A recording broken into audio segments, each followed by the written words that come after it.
Bom, eu tô gravando esse pós-jogo enquanto o finalzinho do jogo ainda tá rolando. Acabou de dar 43 minutos. Hoje é dia 1 de novembro de 2025, 5h51 da tarde. Acho que dá pra dizer que acabou, né, rapaziada? Vamos ser sinceros, a gente não tem muito pra onde fugir disso aqui. Eu não tinha nenhuma confiança. Se você viu o último vídeo que eu postei, que foi a simulação do Brasileirão, eu falei que se o Santos tinha chance de ganhar de alguém, seria do Fortaleza e do Sport, mas que eu não tinha confiança nenhuma nisso. Inclusive, talvez eu seja pessimista demais, né? Mas eu não conseguia ter confiança nenhuma que o Santos ganhe nenhum jogo, né? Às vezes vai acontecendo um milagre, mas eu não consigo ter essa esperança. E o jogo tá 1-1, e mesmo que o Santos perca ou o Santos ganhe por algum milagre até o final do jogo, eu não vou mudar minha opinião de que, pô, esse time caiu, mano. Não tem o que fazer. Ele consegue ser muito pior atuando do que o time de 2023. E eu discordo fortemente da afirmação que algumas pessoas fazem. Na maioria das vezes que eu vejo esse tipo de afirmação são de pessoas que não torcem pro Santos, então talvez não tenham acompanhado todos os jogos daquele ano. Mas eu discordo fortemente da afirmação de que esse time, ele tem um elenco pior que o de 2023. Eu acho isso um absurdo, tá ligado? O elenco desse time de hoje, 2025, não só é muito mais caro, como a única posição que de fato era melhor em 2023 é de centroavante, que era o Marcos Leonardo e o reserva era o Furt. Hoje o nosso titulares é o Lautaro e quando ele sai, você tem que ver o Tiquinho, que inclusive ganha mais do que o Furt ganhava na época. Eu acho que ganha mais do que o Furt passou a ganhar nesse ano, depois dos acordos lá de contrato por conta do rebaixamento. E o Tiquinho, ele é uma parede. Mas assim, uma parede. Não sei o que dizer. Foda-se, o Tiquinho. Enfim, mas de todo o resto, se você pegar, pô, o goleiro nesse momento a gente tem o Brasão e o reserva o Diógenes. 2023 era o João Paulo e o reserva era o Vladimir, que quando entrou em 4 jogos tomou 16 gols. Você pega a lateral direita, o Igor Vinícius e o Mike, que o Mike tá péssimo, o Igor Vinícius não é nenhum craque. Mas, pô, era quem? O Inocêncio, o Gabriel Inocêncio, o Júnior Caixara, tá ligado? Os zagueiros, você tinha o Joaquim, que melhorou do meio do ano pro final, e o Messias, que era horrível e melhorou, sei lá, nos últimos 5 jogos do ano. Nossos zagueiros são horríveis também, mas se você pegar o bolo todo, os zagueiros que a gente tem à disposição esse ano, não acho que eles sejam piores na teoria do que os de 2023. Lateral esquerda, volância, meia, tudo. Esse time de 2025 em elenco é melhor, mas eles conseguem ser ruim com força, tá ligado? E isso pra mim é bizarro, não só porque o time de 2023 já era horrível em campo também, mas porque o Brasil acabou de fazer um milagre, meu Deus do céu. Não só por isso, mas porque aquele time tinha um técnico muito pior, que era o Marcelo Fernandes. Hoje a gente tem o Vojvoda, que é um dos técnicos mais assediados do mercado, digamos assim, hoje em dia. Se não fosse pro Santos, com certeza ia acontecer alguma outra proposta para ele. E mesmo assim, esse time ele é horrível. Ele conseguiu fazer alguns milagres quando estava com o Kleber Xavier ainda, como ganhar do Flamengo, como ganhar do Cruzeiro. Mas o time do Vojvoda ele é muito mais pé no chão. Ele realmente desempenha o que ele tem qualidade pra isso, né? Ele um time cheio de empate. Com esse aqui, se eu não me engano, é o 10º jogo do Vojvoda. São 6 empates, 2 vitórias e 2 derrotas. É um desempenho horrível, mas é justamente o que dá pra esperar desse time. Esse time é horrível. E tem uma parada, né, que talvez uma das poucas coisas que o Carille tenha dito de certo na passagem dele pelo Santos foi no final da Série B em que ele fala que o planejamento para 2025 estava atrasado. E eu acho que depois do jogo de hoje dá pra gente concluir que o planejamento para 2026 vai poder ser adiantado. Porque o Santos já vai poder fazer a limpa no elenco de quem precisar, já vai poder manter quem vai ter que manter. Já vai rifar a base, como vendeu o Marcos Leonardo no final de 23 e início de 24. Já vai vender o Souza muito provavelmente, já tá pintando proposta. O Souza não tem espaço, quanto mereceria, por exemplo. Então o Santos já pode se programar, de fato, para o ano de 2026, ver se o Vojvoda vai querer continuar para a Série B ou não. Eu acho que deva continuar, porque mesmo que ele não consiga salvar o time, vai arranjar quem melhor que ele no mercado? Não tem.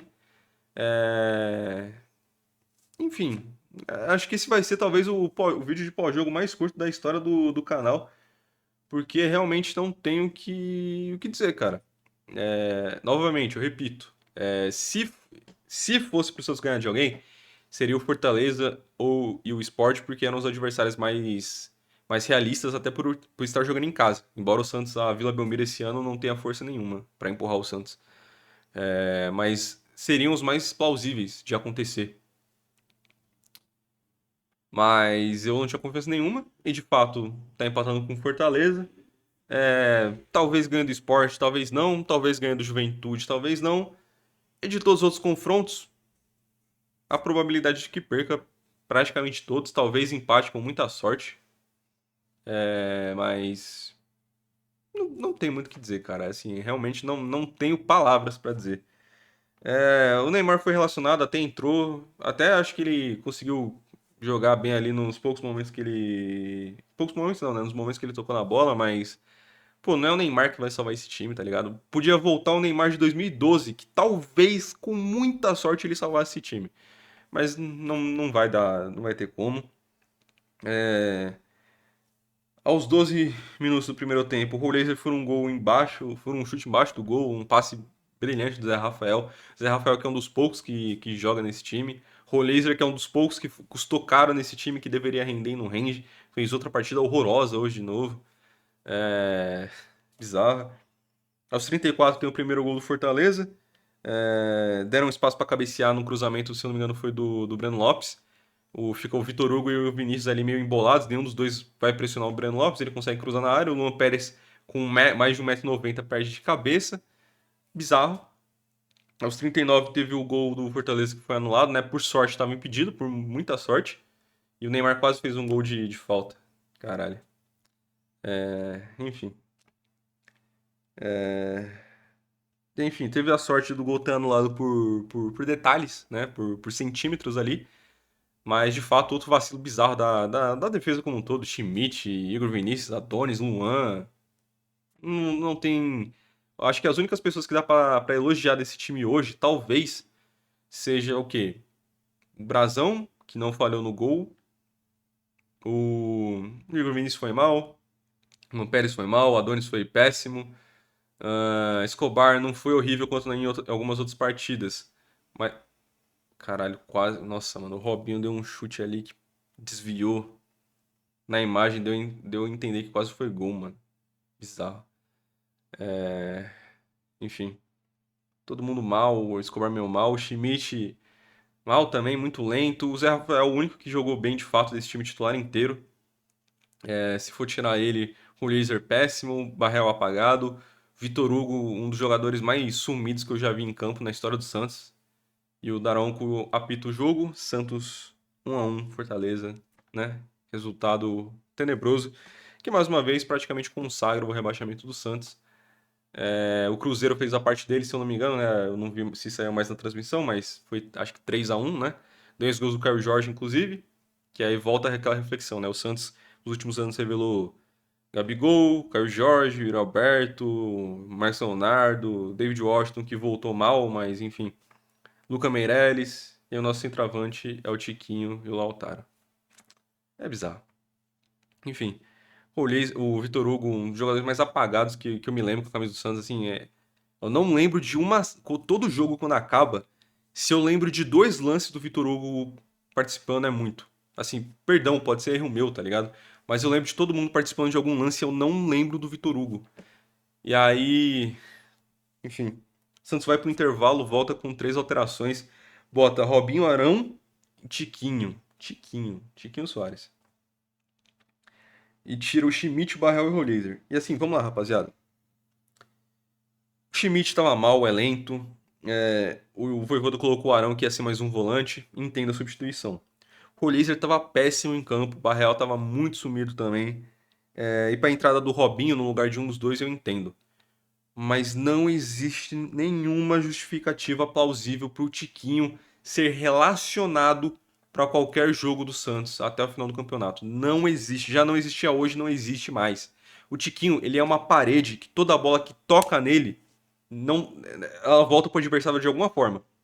Ou ele vai finalizar errado, ou ele vai ser desarmado, ou ele vai chutar em cima de alguém, ou ele vai fazer alguma parada vergonhosa, ele vai tentar dominar no peito e vai voltar no pé do adversário para sair jogando e ter um contra-ataque.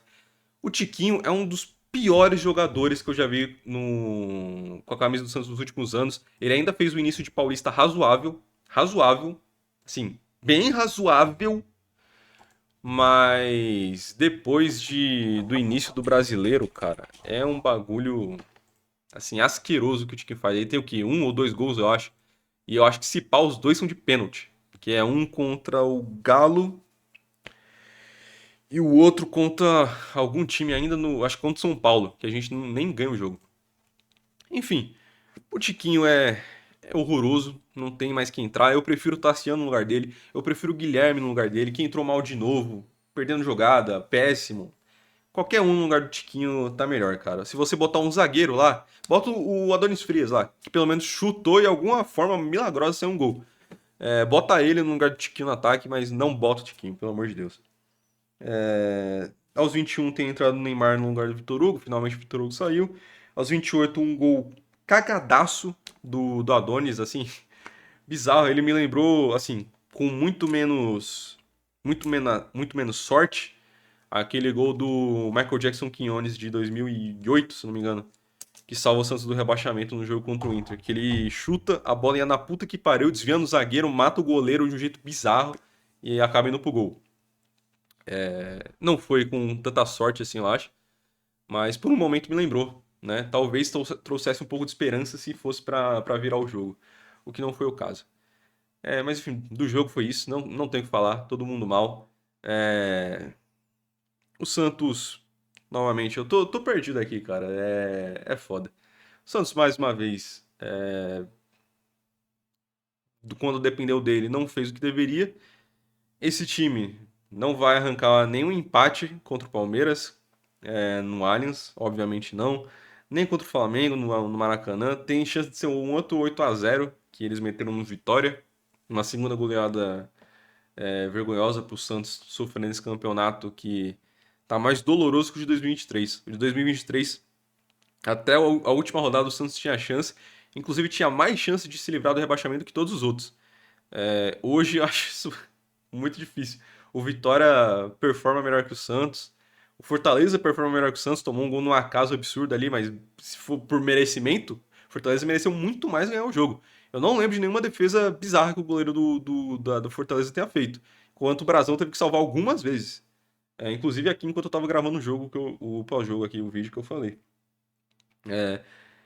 Eu acho, vou ser bem sincero, eu acho que o Santos caiu hoje não só pelo que o time apresenta em campo, que é uma temeridade, mas porque o Vitória e o Fortaleza jogam melhor que o Santos. Então, mesmo que o Santos consiga fazer 40 pontos, que já acho quase inalcançável nesse momento, ainda assim o Santos ele não corre só a chance de ser ultrapassado pelo Vitória, ele corre chance de ser ultrapassado pelo próprio Fortaleza. O Fortaleza agora vai a 27, se eu não me engano. E o Santos vai a 33, 5 pontos de diferença. Mas ainda assim, se você me perguntar quem tem mais chance de terminar na frente do campeonato, Fortaleza. Pode até ser que eles não se salvem, pode ser que eles caiam em 17º, mas a chance do Santos cair em 18º atrás do Fortaleza é gigante. Enfim, acho que não tem muito o que falar. É a gente aproveitar os últimos momentos do Santos na Série A nesse ano, se preparar para o ano que vem, porque vai ser tenebroso. Assim, o Atlético Paranaense vai estar na Série B, eu aparentemente, né, eu acho que perdeu uma chance que tinha ali de subir. O Novo Horizontino vai estar de novo, o Santos que é freguês do Novo Horizontino, assim como foi em 2024. Ah, é isso, cara. Não consigo mais pensar em nada. No meio do ano, eu cheguei a gravar um vídeo falando que tinha uns boatos, né, de que o estatuto do Santos já tinha condição de ser SAF, e que talvez o Marcelo Teixeira acelerasse o processo. Isso também saiu agora no final do ano. Mas tinha saído no meio do ano também de alguns setoristas e tal, alguns blogs que acompanham o Santos. Eu cheguei a gravar um vídeo no meio do ano que eu falei que ou o Santos virava uma SAF em tempo recorde até o final do ano, com um aporte para conseguir se reforçar na janela de setembro ali, ou o Santos caía. Tá caminhando para isso, né? A gente não tem jogadores regulares do Santos hoje é quem? É o Zé Rafael. O Brasão deu uma oscilada durante alguns jogos. Jogou bem o de hoje, o último, contra o. Quem foi o último? Contra o Vitória. Contra o Botafogo. Então você tem o Brasão, que muito provavelmente vai sair, porque, né, voltar para a Série B e vai receber proposta da Europa, então a gente vai perder o nosso melhor goleiro. O Souza vai sair, o Luan Pérez talvez saia. Os zagueiros que contratou já agora no meio do ano talvez saiam, porque o Adonis talvez fique porque é ruim e não tem mercado. Mas o Alex Duarte é zagueiro de seleção paraguaia. Ele é tão bom quanto parece? Não, mas, né? Ele não entrar no lugar do Adonis pra mim é uma loucura. Assim, a gente reclamava do Zé Ivaldo e, novamente, o Zé Ivaldo, quando ele não tá medicado, ele destrói qualquer jogo. Mas quando ele tá bem, ele ainda consegue fazer uma partida decente, tá ligado? O Adonis e o Alex nem isso. O Luan Pérez estava bem e tem oscilado demais. E fez mais uma partida tenebrosa, tá ligado? Sei lá, o Schmidt já ficou pra. Ele veio pra Série B do ano passado, acho que talvez continue. O Zé Rafael, acho muito difícil ficar pra Série B. Ele tem mercado, mesmo que seja em algum time menor da Série A, porque eu acho difícil, acho que ele possa ir pra algum time grande. Mas eu duvido muito que ele vai querer ficar pra Série B, ainda mais com esse monte de imbecil do lado dele. Royer, o Santos vai ter que vender e vai ter que vender pensando em não ter um prejuízo tão grande quanto os 11 milhões de euros que pagou, porque o Roller dificilmente vai ficar para a Série B e, sei lá, vai vender ele para fazer um caixa, sei lá, vender por 6 milhões de euros, 7 com sorte. O Real o Santos vai comprar, então talvez seja um jogador em potencial para a Série B. O Guilherme vai embora, que o Guilherme, como eu sempre falei aqui dele, na Série B ele é rei. Na Série B, porra, ele é o Messi. Na Série A ele não tem como. Talvez, isso vai parecer muito loucura, talvez o Guilherme para a Série B fosse ok. Mas o Guilherme, pelo amor de Deus, não tem mais condição dele vestir a camisa do Santos. O Tiquinho também não. O Lautaro, ele é a cara da Série B. Ele tem qualidade de Série B, inclusive. Mas ele custa, se o Santos quiser comprar, acho que é uns 4 ou 5 milhões de euros, não vale a pena nem fudendo. O Robinho talvez vai ser rifado também, porque voltar para a Série B vai ser um mercado de menos espaço.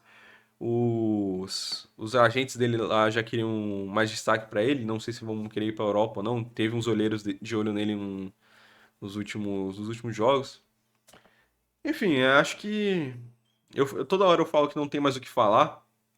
E realmente não tem mais o que falar, tá ligado? Mas eu continuo falando porque eu não sei como encerrar esse vídeo, tá ligado? O Marcelo Teixeira tá de parabéns, né? Todos que votaram nele, inclusive, também, tem que ser falado. Não dá pra se eximir de culpa nesse momento. Merecem ser falados. Todos que votaram no Marcelo Teixeira achando que ele ia voltar o Santos pra algum patamar, algum nível. Pra mim é um delírio coletivo absurdo. É... E é o próprio Marcelo Teixeira que eu não posso falar tudo que eu gostaria, tudo que está em meu peito, porque eu não tenho dinheiro pra pagar processo. Mas ele é o tipo de pessoa que eu desejo tudo que eu desejei pro Rueda. Eu desejo pro Marcelo Teixeira também. É, Enfim, eu vou parar aqui antes que eu fale algo que eu não possa. É isso, rapaziada.